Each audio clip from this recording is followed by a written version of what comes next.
될 때 서울 이런 데 딱 그럴 때나 가능한 거지. 그게 앞으로도 되겠어? 근데 저는 앞으로도 될 것 같아요. 지금도 뭐 50배, 60배는 아니라도 우와. 뭐 5배, 10배는 충분히 투자해서 벌 수 있는 물건들도 되게 많고요. 우리나라 부동산이 사실 최근 2년 동안 약간 미쳤었어요. 말도 안 돼요. 많이 놀랐죠. 예, 그 말도 안 된다는 게 어떤 면에서 말이 안 되는 거냐면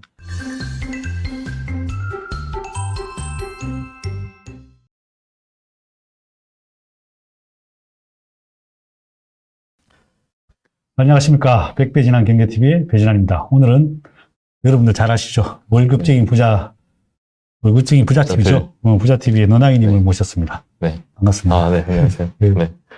간단하게 본인 소개 한번 네. 부탁드리겠습니다. 안녕하세요. 저는 그 월급쟁이 부자들 TV 더 하나를 위하여 너나입니다. 네, 반갑습니다. 네. 원래 직장 생활 하시다가 이제 좀 홀로서기 한 걸로 아는데, 네. 선생님 어떤 직장을 다니다가 어떻게 그만두게 되셨고? 제가 2007년에 그 보험회사 입사했었어요. 네네. 제가 그 보험 계리사라는 자격증을 하나 땄어가지고 이제 보험 상품 개발하고 보험 요율 계산하고 이런 거 하는 일이었는데 그걸로 2007년에 우리나라 이제 손해보험사 입사를 했었고 그리고 2019년에 퇴사를 했습니다. 아, 19년에? 네, 그러니까 13년 정도 직장 생활을 했던 것 같아요. 얼마 안 됐네요, 퇴직하신지. 한 3년 정도? 그래요? 네. 우와, 3년 됐는데 이렇게 성공하실 수 있습니까? 아닙니다. 제가 성공은요. 예. 또 왜 그때 홀로서기 위한 무슨 로드맵을 가지고 그만두신 겁니다? 사실 제가 뭐 월급쟁이 부자들 이렇게 활동을 하고 이렇게 하는 거는 이렇게까지 저희가 막 이렇게 열심히 활동하고 이럴 줄은 몰랐고요. 사실 그거보다는 그냥 직장 생활할 때는 어떤 꿈이 있다기보다 그냥 답이 없더라고요. 그러니까 내가 꿈을 가지고 능동적으로 행동한 게 아니라 이대로 가면은 답이 없으니까 어떻게 해야지 내가 여기서 이 굴레에서 벗어나지? 이 생각을 갖고 판단하고 행동했던 것 같고 그래서 로드맵이라고 하면 맨 처음에 했던 거는 내가 회사를 55세까지 다닌다 했을 때 55세 이후에 노후 준비가 잘 됐으면 좋겠다. 제가 39에 회사를 그만둘 거라고는 상상도 못했고요. 그냥 55세까지 내 회사를 다니는데 55세까지 노후 준비, 그 이후에 살아갈 삶에 대한 경제적 준비가 됐으면 좋겠다. 이게 로드맵이었어요. 이게 목표. 그 39살까지 뭐 혹시 나는 이제 그래도 돈을 어느 정도 경제적인 자유를 들 만큼 벌었다. 네. 뭐 이런 거는 없었어요? 있었죠.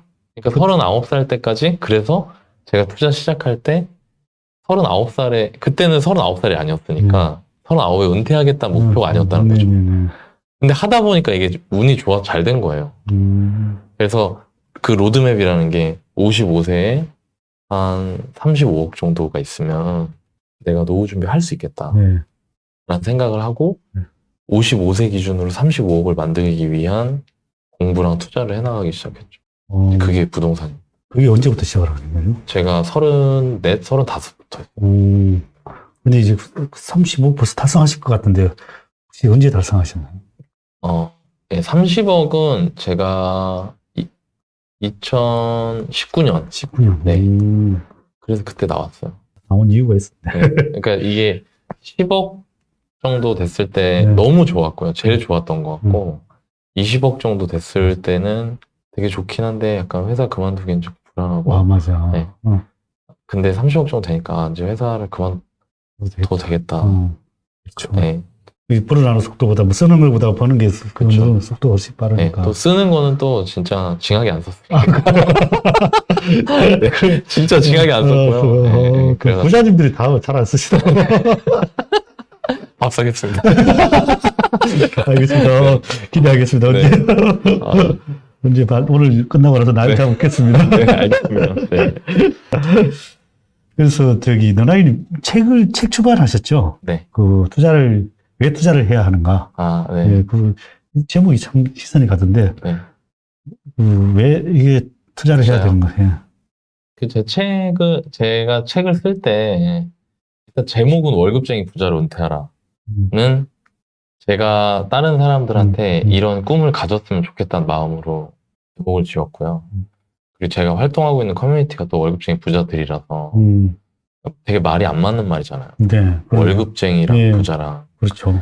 근데 월급쟁이이면서 부자가 가능하다는 거를 제가 체험을 해보니까 그렇게 사람들한테 그런 꿈과 희망을 주고 싶은 생각이 들어서 제목은 그렇게 했었고 이거에 대해서 내 경험을 사람들한테 말할 때 어떤 거를 제일 먼저 얘기해야 될까? 뭐가 제일 중요할까 생각을 해봤어요. 이제 대표님도 책 써보셨으니까 자 구성할 때 고민하잖아요. 그렇죠. 근데 사람들은 대부분 정보를 중요하게 생각해요. 그러니까 아 여기 이 지역 뭐 예를 부동산이라고 하면 어느 지역에 뭐 어떤 거 아파트 상가 뭐 어떤 거 또 뭐 어느 지역에 어떤 거 이런 식으로 접근하려고 하는데 이제 주식 채널이고 주식 투자 오랫동안 해보신 경험 있는 분들은 다 아시겠지만 투자 한 방에 다 끝나는 게 아니잖아요. 이게 하나하나 쌓이면서 축적되어서 가는 과정이잖아요. 그러니까 오래 걸리는 과정이고 오랫동안 하는 게 되게 중요한 게 부동산도 똑같거든요. 그럼 왜 사람들이 오래 못할까? 왜 그러냐면 초심이라는 것 자체가 없는 거예요. 투자자가. 그러니까 내가 왜 투자를 해야 되는지에 대한 이유와 초심이 아예 없어요. 대부분 돈 잃는 분들. 그냥 이거 돈 된다고 하면은 이제 눈 감고 귀 막히고 그냥 달려가는 거예요. 그렇죠. 네. 대부분. 근데 실제로 우리 주변의 투자로 오랫동안 꾸준히 성과를 내면서 시장에서 살아남는 투자자들 특징을 보면은 대부분 자기가 왜 이걸 하고 있는지 명확하게 알고 있어요. 맞네요. 네. 그러니까 그게 제일 중요하더라고요. 제가 봤을 때. 그래서 처음에 투자를 왜 해야 되는지에 대해서 알려줘야겠다는 생각이 들어서 1장에다가 왜 투자를 해야 하는가 그 내용을 넣었었고 출판사에서는 별로 안 좋아했어요. 이런 거 안 좋아한다고 사람들. 사람들은 어느 지역, 뭐 무슨 아파트 이런 거 써야 된다고. 맞아. 근데 저는 그렇게 생각 안 했었어요. 당장 저만 돌아봐도 저는 진짜 운 좋았거든요. 그러니까 제일 착각이 사람들이 결과가 좋으면 결정이 좋았다 생각하는 사람들 많잖아요. 근데 저는 결과가 좋았는데 결정 잘못했던 것도 많아요. 그렇겠죠. 네. 특히 초보 때. 예. 그러니까 그거를 시간이 지나면서 이렇게 오히려 오싹오싹한 느낌 있잖아요. 와, 이거 내가 만약에 조금만 마음 잘못 먹었으면 진짜 큰일 날 뻔했다. 이런 투자도 있었고, 저도. 네네. 그러니까 그러다 보니까 아, 이게 운이 내가 진짜 되게 좋았구나라는 생각을 하게 되고, 그러니까 운이 좋았기 때문에 제가 여기서부터 더 잘 다지지 못하면은 이게 이제 제 실력에 수렴할 것 같은 거예요. 느낌이. 잘하신 분들이 다 운이 좋았다 그러시더라고요. 네, 그렇죠. 네. 저도 이것도 많이 느꼈어요. 네. 다른 분들도 다 비슷하게 생각하시는 네, 것 같다. 그래서 이런 마인드와 그 마음가짐을 갖고 계신 분들이 오랫동안 투자하시기 때문에 사람들한테 왜 투자해야 되는지에 대해서 얘기를 꼭 해주고 싶었고, 저는 그냥 뭐 처음부터 전업 투자도 아니고 진짜 직장 생활 10년을 하고 투자를 시작한 사람이라 완전 월급쟁이 직장인 마인드였거든요, 처음에. 예. 근데 제가 저를 움직인 게 딱 하나가 뭐였냐면요. 거기 제 책에도 써놓은 건데 제가 55세 회사를 은퇴하면은 오래 다니는 거더라고요. 그렇죠. 네. 보통 50세 전후로 나가요. 근데 55세까지 다닌다고 하더라도 되게 쉽거든요. 그러니까 내 지금 연봉 곱하기 55 빼기 내 나이. 그러니까 남은 회사 생활. 하는 게 내가 이대로 살면 벌어들일 수 있는 전체 돈의 크기인 거예요. 되게 심플해요. 계산도 엄청 쉬워요. 네. 그러니까 내가 35인데 1년에 5천을 번다 치면 그냥 10억인 거예요. 그러네요. 그러니까 그 생각을 하니까 내가 55세에 10억을 들고 100세 시대인데 살 수 있을까? 그것도 심지어 그 돈을 하나도 안 써야 돼요. 그렇죠. 또 뭐 집을 사야 될 수도 있고 뭐 해야 될 수도 있고. 아니 뭐 밥은 먹고 살아야 될 거 아니에요. 안 써야지 되네. 진짜. 그러니까 답이 없잖아요. 답이 없죠. 네. 그러니까 너무 심플하죠. 왜 투자해야 되는지가. 정답이네. 네. 그래서 그 내용을 생각보다 사람들이 알려고 하지 않아서 그 내용을 넣었죠. 그 다음에 이제 투자를 해야 되는데 대부분 내가 막연하고 대부분 다 투자를 해서 또 실패하는 경우도 많잖아요. 많죠. 그래서 주변 또 실패하는 것도 많이 보고 또 본인도 실패하고 이러면서 혹시 이게 투자를 해야 되는 건 분명히 아는데 알면서도 네. 망설여지거나 아니면 또 실패하는 사람들이 많잖아요. 네. 어떻게 해야지? 이게, 투자요. 네. 일단 부동산 투자를 처음 시작하게 된 계기가 어떻게 되죠? 제가 책을 봤어요. 그 당시에. 예. 어떤 책? 우연히. 우연히. 나는 부동산과 맞벌이 한다라는 책. 이것도 베스트셀러 되겠네. 나는 부동산과 네. 맞벌이 한다. 이거는 절판된 책이고, 이게 2016년인가에 경제경영 1등 했던 책이에요. 그래요? 네, 2015년에. 와, 대박. 제가 본 해 네. 엄청 많이 근데 이게 바꾸셨죠. 내용이 상당히 뭐가 거기서 깨달은 게 있으신다고. 진짜 제목 그대로 할 수 있겠더라고요. 그래요? 맞벌이 할 수 있겠더라고요. 그래서 처음 시도한 게 이제 어떤 거였어요? 맨 처음 시도한 거는 네. 저 저자분 만나러 왔어요. 네. 와, 어떤 그런 상상을 안 하시는 하죠. 거의 없는데. 저도 왜 그런지 모르겠어요. 그것도 만나기도 쉽지 않았을 건데. 그렇죠. 응? 제가 되게 간절하게 막 응. 그랬어요. 네. 그리고 또 그 저자분께서 그때는 조금 이제 그래도 조금 여유가 되셨는지 한가하셨는지 이런 열정이 있어야 돼요. 저도 네. 보면 저한테 이렇게 진짜로 배우고 싶다고 열정적으로 찾아오신 분 딱 2명 있었어요. 근데 솔직히 의외로 이렇게 전화로 막 온 적이 있어요. 물론 카트 당해서 그런지 모르겠지만 찾아오는 게 딱 2명 있었어요. 하여튼. 근데 그게 강의를 안 해서 그런지 모르겠지만 네. 많이. 제가 그때 이렇게 제가 돌이켜보면은 제가 그때 좀 순수했던 것 같아요. 되게 순수한 마음이 있었던 것 같고, 그리고 저는 간 보는 듯한 태도는 절대 아니었어요. 올인이었어요. 네네. 예. 제가 책을 읽고 너무너무 큰 충격과 감명을 받았고, 제가 지금 이런 상황인데 제가 어떤 걸 해야 될지 첫 단추만이라도 알려주셨으면 좋겠습니다. 그분이 이제 제 투자 멘토가 되셨고요. 스승이 되셨어요. 야. 예, 그래서 이제 그분께 투자를 배워나갔죠. 지금 저희 월급쟁이 부자 채널에 맨날 저와 같이 방송하시는 너바나님. 네. 너 바나. 네. 너 나이는 알겠는데 바나는 네. 또 바나. 네, 그 너바나님이 저한테 투자 알려주셨고, 네. 그래서 투자를 시작했는데, 맨 처음에 했던 거는 책부터 봤어요. 왜, 이제 두 가지가 있는데, 일단 용어도 제대로 몰랐어요. 근데 이게 제일 문제가 그거잖아요. 이게 사람 마음은 이게 빛보다 빨라가지고, 맞아요. 내가 부자 돼야겠다고 마음 먹는 순간 부자 돼 있잖아요. 그렇죠. 맞아. 그러니까 네, 마음은 10억, 20억이 돼버렸잖아요. 그렇죠. 그러니까 어떻게 되냐면 빨리 10억, 20억을 하고 싶으니까 돈을 막 집어넣는단 말이에요. 되게 사소한 거에도. 근데 책을 읽다 보니까 좋은 점이 일단 아주 기본적인 내용은 알 수 있다. 그러니까 다 하다못해 용어 같은 거라도. 그리고 동시에 그 책 읽다 보면은 마음이 차분해지는 느낌이 좀 들더라고요. 그 좋은 책들을 골라서 읽다 보니까 거기에 이제 다 같이 하는 말이 너가 급하다고 해서 돈 빨리 버는 거 아니라고. 네.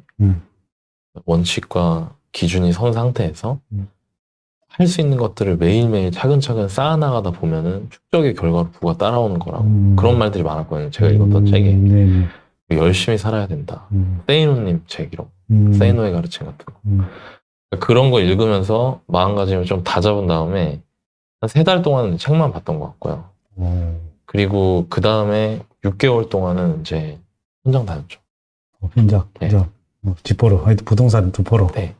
그때 제가 했던 게 좀 팁을 드릴 수 있는 게 좁혔어요. 내가 잘 아는 집. 네, 바운더리를.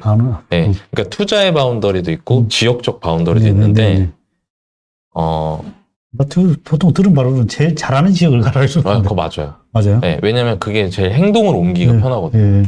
처음에는 내가 이걸 안 하던, 그러니까 헬스장 안 가던 사람이 헬스장 가려면 가기 싫잖아요. 그렇죠. 제일 가까운. 그러니까 가까운 헬스장 가야죠. 맞아. 그거랑 비슷한 거예요. 부동산 투자 안 해봤는데도 나.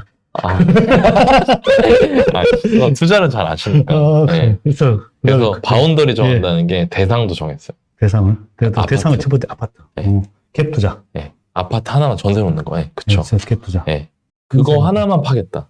그러니까 이게 원래 저도 책을 또 보다 보면은 어떤 책 보면 상가하고 싶고, 어떤 그렇죠. 책 보면은 뭐 재개발하고 싶고, 어떤 책 보면은 뭐 그냥 아파트 투자하고 싶고, 어떤 책 보면 또 오피스텔 사고 뭐 월세 놓고 싶고 막 이러거든요. 그렇죠. 근데 제가 생각을 해봤는데 왜 사람들이 실패할까?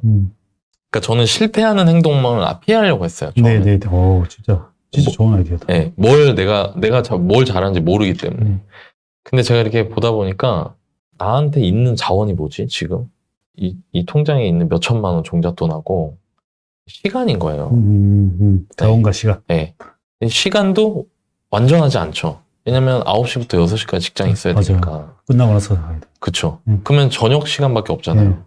그럼 그 저녁 시간 동안에 내가 이 저녁 시간을 어떻게 활용하느냐가 분명히 결과가 달라질 텐데 하루에 맥시멈 풀로 채워도 한 5시간이거든요. 평일에는. 근데 5시간 동안 내가 재개발도 하고 재건축도 하고 상가도 하고 뭐 주식도 하고 주식도 하세요? 아니요. 네.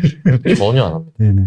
그러니까 제가 그걸 할 자신이 없는 거예요. 제일 잘하시는 게 뭐 부동산이시죠. 네, 그쵸. 할 필요가 없이. 네, 대표님처럼. 네. 대표님도 주식만 하시는 것처럼. 네. 그래가지고 골랐어요. 뭐가 제일 좋을까? 근데 여기서는 이제 아이디어를 얻었죠. 저보다 고수들한테. 그러니까 오랫동안 해보시니까 어떻습니까? 라는 질문을 드렸을 때 내가 여러 가지를 해봤지만 직장인한테는 아파트 투자가 제일 나은 것 같다. 왜냐면 익숙하고 아파트라는 게 익숙하고 신경 쓸 게 적어요. 신경 쓸 게 적다는 건 뭐냐면 똑같이 생겼어요. 그렇죠. 생긴 건 똑같이. 네. 그러니까 그 내부에 들어가서 볼 때 신경 써야 될 다른 게 없고 중요한 건 땅을 잘 보면 되는 거거든요. 그 위치를. 가치가 뭐 역세권이냐, 그렇죠, 뭐 그렇죠. 세대가 얼마냐, 그렇죠. 뭐 그런 거. 네. 이게 잘 팔릴 수 있는 물건이냐. 그렇죠, 이게 제일 그렇죠. 중요한 거예요. 나도 좋은가. 나도 좋은 거. 네. 그리고 직관적으로 느낄 수 있는 거예요. 그러네요. 이게 주식은 내가 뭐 이게 보이질 않잖아요. 그러니까 탐방 가는 게 아니에요. 그렇죠. 저는 보이는데. 아, 그렇죠. 네. 대표님 보이시는데 일반 처음 하시는 분들은 맞아. 이제 내가 탐방을 가보기 전에 이 회사는 잘 되겠다 이런 게 보이시겠지만 그렇죠. 다른 사람들 잘 안 보이잖아요. 그렇죠.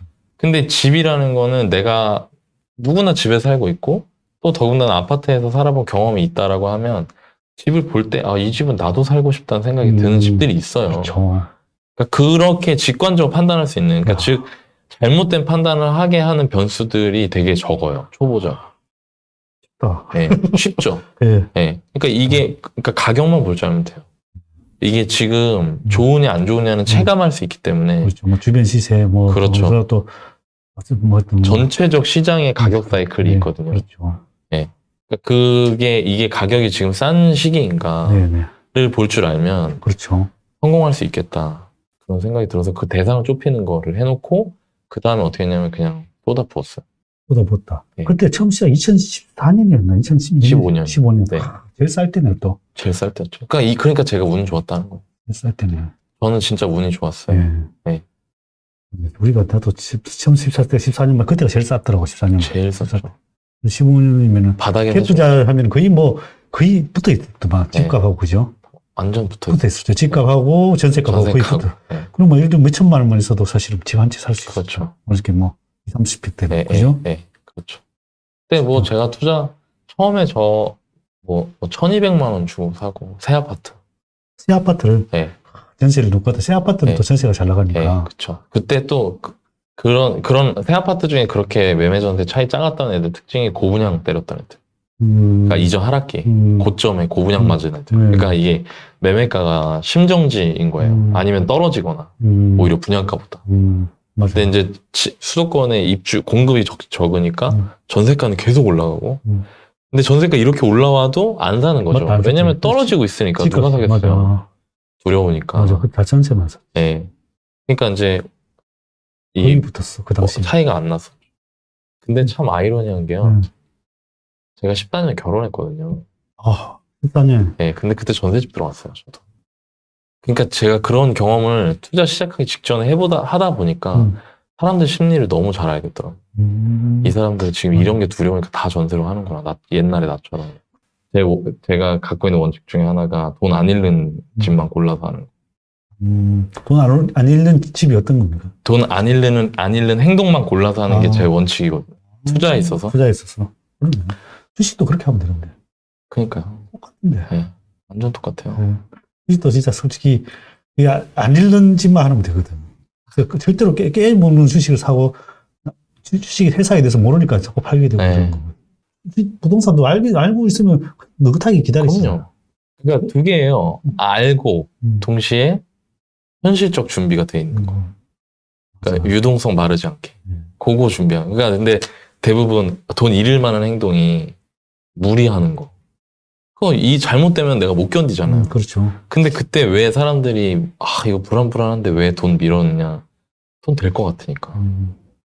근데 저는 이런 거죠. 나는 못 벌어도 돈 안 잃을 짓만 할 거야. 이 마인드거든요. 그 확실할 때만 몇 번만 투자 잘해도 그렇죠. 진짜 자산이 막 확 불잖아요. 사실. 이렇게 갭 투자하면 1,000만 원을 아까 1,500만 원 처음 샀다고 했으니까요. 네. 이런 거는 잘 되면 거의 10배 정도는 할 것 같은데. 그쵸. 왜냐면은, 그쵸. 저도 60배 났으니까. 10배가 아니라 60배. 네. 대박. 이 기간이 어느 정도 걸렸죠? 6년 걸렸죠. 부동산으로 바꿔야 되겠다. 아니, 이게 제가 그래서 운이 좋았다는 거예요. 네, 진짜 운이 좋았고, 네. 그런 기회, 그런 시기였기 때문에 운이 좋았고, 지금 시장에 이 정도 될 만한 거는 거의 없죠. 지금 시장은. 근데 대신 10배 될 수 있을 만한 건 충분히 있죠. 10배건 있죠. 그렇겠죠. 네, 네. 그러니까 이거는 저는, 그러니까, 제가 제일 경계하는 게 뭐냐면, 제 유튜브 하고 나서, 제가 막 엄청 열심히 했고, 막 다 뛰어나고, 모든 결정을 다 잘해서, 50배, 60배씩 나는 투자를 했습니다. 저는 투자 되게 뭐 그런 사람이고, 제가 찍으면 다 올라가고 이런 사람인데, 이거는 진짜 말도 안 되는 거고요. 저 그렇게 비춰질 것 같아요. 조심스러워요. 이런 얘기 할 때. 근데, 운이 좋았고, 그리고 또 제가 이런 얘기를 하면은, 그거는 당신 수도권 될 때 서울 이런 데 딱 그럴 때나 가능한 거지. 그게 앞으로도 되겠어? 근데 저는 앞으로도 될 것 같아요. 지금도 뭐 50배, 60배는 아니라도 우와. 뭐 5배, 10배는 충분히 투자해서 벌 수 있는 물건들도 되게 많고요. 그리고 이제 우리나라 부동산이 사실 최근 2년 동안 약간 미쳤었어요. 말도 안 돼요. 많이 놀랐죠. 예, 그 말도 안 된다는 게 어떤 면에서 말이 안 되는 거냐면 많이 올라서 말이 안 되는 것도 있는데 모든 지역이 다 올랐어요, 진짜. 그렇죠. 근데 이런 거를 본 적이 없어요. 보통 특정 지역만 오르고. 예, 특히 제 이제 멘토님 아니면 저보다 선배 투자자들도 얘기를 하다 보면 야, 나 이런 거 내가 부동산 20년 했는데 이런 거 처음 본다 이런 분들도 많아요. 그게 왜냐면 보통 부동산은 근데 사람마다 다 다르기는 한데 저는 전문가는 아니고 이제 투자자라서 제가 시장을 보는 그 관점이 있잖아요. 근데 그 관점 중에 하나가 여러 가지 부동산 가격에 영향을 주는 변수가 있죠. 뭐 어떤 사람은 금리 얘기하고 뭐 유동성 얘기하고 막 여러 가지 얘기하는데 저는 기본적으로 수급이 판을 깐다고 생각해요. 그러니까 수요와 공급이 전체 판을 깔고요. 그 다음에 예를 들면 공급이 막 극도로 부족해지면 어쩔 수 없이 집값이 밀려 올라가는 일이 나오다가 전세가에 의해서 그러니까 매매는 사람들이 이게 돈이 될 것 같다는 생각까지 해야 사요. 매매는. 근데 전세는 돈 될 거란 생각이 아니라 내가 여기에 거주해야 되니까 얻잖아요. 근데 그 매매가와 전세가의 차이가 작다는 건 뭐냐면 이 동네 집 이게 재산으로서의 값어치가 매매가고 실거주 가치가 전세가인데 요 차이가 작다는 거잖아요. 그 얘기 뭐냐면 사람들이 여기 되게 비관적으로 본다는 거예요. 그러네. 네. 네. 야, 웃돈 진짜 조금만 얹으면 이 집 살 수 있는데도 안 사는 거니까. 그렇죠. 근데 그게 이제 반대로 얘기하면 약간 역발상 같은 거죠. 남들이 안 사는 식이라는 거예요, 그게. 근데 지금은 어떠냐? 지금은 뭐 서울이 괜찮은 지역 전세 매매 25억이면 전세 12억. 이제 그게 많이 벌어졌네. 그렇죠. 왜냐면 그동안 이제 온 거잖아요, 사람들이. 이 집이 재산으로서 값어치 있다고 생각하는 거죠, 되게. 그럼 반대로 이게 수급에 의해서 저는 그래서 처음에는 수급은 사람들 심리에 즉각적으로 영향을 못 줘요. 네. 부동산 수급은 눈에 보이지 않기 때문에. 공급이 적어지면 전세가가 올라가거든요.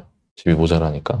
근데 여전히 사람들은 집 안 살려고 하죠. 근데 이때 전세가 때문에 올라가요, 밀려서. 아까 대표님 광명에서 이사 나오실 때 봤던 것 같은 그런 시기가 오는 거죠. 올라가다가 올라가면 어떻게 되냐면 사람들이 이거 매매 올라가네? 이렇게 될 거예요. 조금씩 올라가는 거죠. 그러다가 이거 올라간다, 사야겠다라고 생각하면 사람들이 달려들기 시작해요. 이제 그러면서 이게 조금씩 벌어져요. 전세보다 더 빨리 올라요, 매매가. 그리고 이게 강한 데가 좋은 지역이에요. 문제요. 좋은 지역일수록 조금만 회복된다 싶으면 돈이 막 뭉칫돈이 들어와요. 그렇죠. 예, 예. 뭐 예를 들면 서울에서는 강남권. 그렇죠. 예. 그러니까 그런 데가 먼저 올라가고 나머지 이제 선호도가 떨어지는 지역이나 주택의 유형, 서울수도권 외곽이나 빌라 이런 거가 제일 늦게까지 안 오르다가 빌라 마지막에 올라가죠. 네. 빌라 뛰었다 그러면 이제 건물로 가야 그렇죠. 그렇죠. 통상적으로 우리가 그동안 경험했던 사이클론은 네. 그렇죠. 근데 지금 이제 수도권 수급이 너무 꼬여 있어서 그리고 지난번 사이클은 이제 그 서브프라임 같은 외생 변수가 있었는데 그렇죠. 돈이 많이 풀려서. 네. 근데 지금은 또 외생 변수가 당장은 없으니까 앞으로 시장이 어떻게 될지는 모르겠지만 하여튼 지금은 되게 이런 원인 수급에 의해서 처음에 이런 환경이 조성되고 조금 올라가기 시작하면 이제 심리 같은 게 사람들이 달려들면서 시장 가격을 형성하는 그런 구조로 돼 있죠. 네. 네. 그러면 투자를 하다 보면 그런 생각이 들더라고요. 이 부동산이 계속 불패심하겠잖아, 그래도. 아니, 그렇죠. 항상 그 걱정되는 게 맨날 이제 꺼질 것이다, 이제 꺼질 것이다, 이런 생각들을 대부분 다 많이 하면서 계속 올라왔잖아요. 네. 그 부분은 언제, 그런 거 한 번은 올 거 아니에요? 무조건 오죠. 왜냐면은 저는 이거 그 대표님이랑 저희 채널에서도 인터뷰 했었으니까 대표님도 강남 들어오실 때 집 사실 때요. 그 집 한 매도자가 목리 부리지 않았어요? 맞아요. 그 얘기 뭐냐면 엄청 손해본 거예요. 맞아요. 복비도 안 주고 나가려고 그러고 막 그랬어요. 그니까요. 그 복비 그거 싸게 엄청, 너무 싸게 그니까. 받죠. 네, 그니까. 근데 한번 보세요. 그 강남이잖아요. 근데 강남도 그렇다니까요. 강남에서도 가격이 거의 60% 수준까지 빠진, 주택 유형에 따라 다르긴 한데 60%까지 빠진 아파트들도 있고요. 그러니까 그 얘기 뭐냐면 반드시 온다는 거예요. 그건. 그러니까 이게 주식 채널이고 대부분 이제 시청자분들께서 주식 투자하시겠지만 삼성전자 막 12만 원 간다고 막 그러다가 그렇죠. 그때가 고점이었죠. 네, 그러다가 또 금방 또 이렇게 되고 그러잖아요. 그리고 또 반대로 뭐냐면 그러니까 우리가 봐야 될 거는 짧은 기간 동안 이게 아니라 길게 봤을 때 내가 지금 여기 시청자분들 화면에선 여기겠네요. 내가 지금 여기서 이 정도 가격을 고민하고 있는데 현재 시점에 이게 내가 10년, 15년 뒤에 여기 있느냐 아니면 여기 있느냐가 문제잖아요. 사실은. 근데 여기 있다는 전제 하에는 투자하는데 상당히 부담이 줄어들잖아요. 그걸 내가 알고 있다면. 그리고 동시에 이걸 이 시기까지 끌고 갈 수 있으면 안 놓치고. 그러니까 저는 이 두 개가 핵심이라고 봐요. 내가 지금 얘가 가격이 가지고 있는 내재 가치 대비 가격이 싼가? 첫 번째. 두 번째는 장기적으로 싸서 장기적으로 들고 가면 얘는 무조건 내가 한 거보다 더 버는데 은행이자보다 훨씬 많이 벌 수 있는데 다만 이 사이에 얘가 여기서 이렇게 가면 좋죠. 근데 이게 이렇게 갔다가 이렇게 갈 수도 있잖아요. 그렇죠. 근데 이렇게 갔을 때 참는 거 동시에 이거를 안 뺏기는 거 현실적으로. 예를 들어서 주식은 이렇게 됐을 때 그냥 참기만 하면 되는데 제가 보기에 레버리지 안 썼으면 그렇죠. 집은 다 레버리지예요. 아. 집은 그러니까 실거주 관점에서 말씀드리는 거예요. 어떤 분들이 뭐 서울에 내가 10억에 집을 샀다. 근데 6억 5억 대출 내고 5억 내 돈으로 샀어요. 근데 이게 집값이 한 7억까지 빠지는 거예요. 환장하는 거죠, 이제. 왜냐면 빚 5억은 그대로 있으니까. 그리고 이 5억에 대한 대출이자 이런 건 계속 내 생활 압박을 하니까 그러니까 던지거든요. 이 상태에서 금리 올라간다? 그러면 이제 매달 생활비가 마이너스가 나면서 뭐 애들 학원 끊고 그러니까 이게 견디기 힘드니까 집을 파시는 분들이 많았어요. 지난 하락장에. 그럼 그거를 내가 그런 상황이 왔을 때도 충분히 생활은 되겠다 싶은 상황이라고 할 때 내 집 마련하시라는 거죠. 네. 그러니까 정리하면 첫 번째는 마인드예요. 그 마인드는 뭐냐면 내가 지금 사는 주택의 가격이 적정하다. 적정한가. 적정하거나 싸다. 싸다. 네. 그리고 이게 나중에 10년, 15년 내가 이 자리에서 엉덩이 붙이고 살다 보면 내가 산 거보다는 분명히 비싸진다. 이거를 알고 믿고 참을 수 있는 거, 마인드. 두 번째는 내려갔을 때 알면서도 뱉어내지 않게끔 현실적인 상황이 돼야 돼. 사람들은 오를지 떨어질지에 관심이 많지, 이게 싸냐 비싸냐에 관심이 없다고. 이게 올라갈 것 같다고 생각하는 거예요. 이게 지금 싸다는 생각을 해야 되는데. 근데 그 스탠스 차이가 어마어마하더라고요. 맞아요. 행동에 미치는 영향이. 올라갈 것 같다고 생각하는 사람들은 오르지 않으면 못 견뎌요. 근데 싸다고 생각하는 사람은 이게 당장 오르지 않아도 가만히 들고 있을 수 있고, 더 경험이 많고 담대한 사람은 더 사죠. 그렇죠. 네. 더 사죠. 더 사죠. 더 사죠. 기회가 연장되는 네, 거니까. 맞아요.